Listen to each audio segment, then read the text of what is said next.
السلام عليكم ورحمة الله وبركاته. يا صباح الفل والورد والياسمين، صباح الرضا من رب العالمين. تعالوا نصلي على النبي بقى ونخش على المطبخ.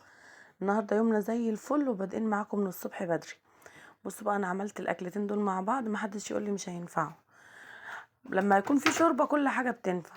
انا هنا هعمل محشي وهعمل قلقاس، ازاي بقى معرفش، هي جت كده.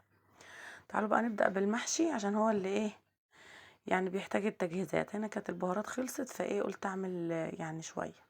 كنت محتاجاها كزبرة في خضرة القلقاس. وهنا اهو على طول كده زي ما انتوا شايفين كله مع بعضه في نفس واحد. خلينا نخلص. هنا جبت غسلت السلق والكزبرة وهحمرهم، وعملت التسبيكة على النار بتتعمل. وديت شوربة للفراخ اهي، فراخ بلدي محترمة. يبقى ازاي بقى مش هينفع القلقاس والمحشي؟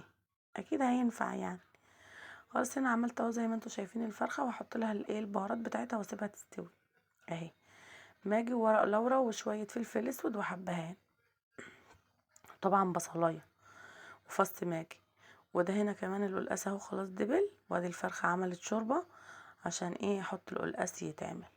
طبعا انا كنت حاطه ميه مغليه على القلقاس عشان خاطر يتغسل ويتنقع، يعني ينزل الحاجات اللي فيه. هنا هي الفرخه خلاص اتعملت، وادي الخضره. وهنا بحشي فوق المحشي. بصوا السرعه يا جماعه. طبعا مرضتش اجيب لكم بقى الكرنب وهو بيتسلق والغلبه دي.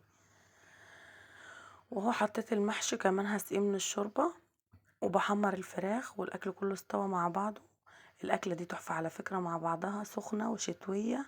واحلى حاجه ان رمضان جاي في الشتاء، مفيش حاجه اسمها بقى تعطشي والكلام ده كله. اي حاجه هتعمليها هتشتغل معاكي عادي.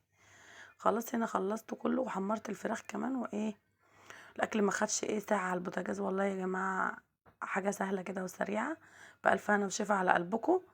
لازم تجربوا الاكلتين دول مع بعض وتقولوا لي رايكم ايه. اشوفكم على خير في فيديو جديد ان شاء الله. السلام عليكم.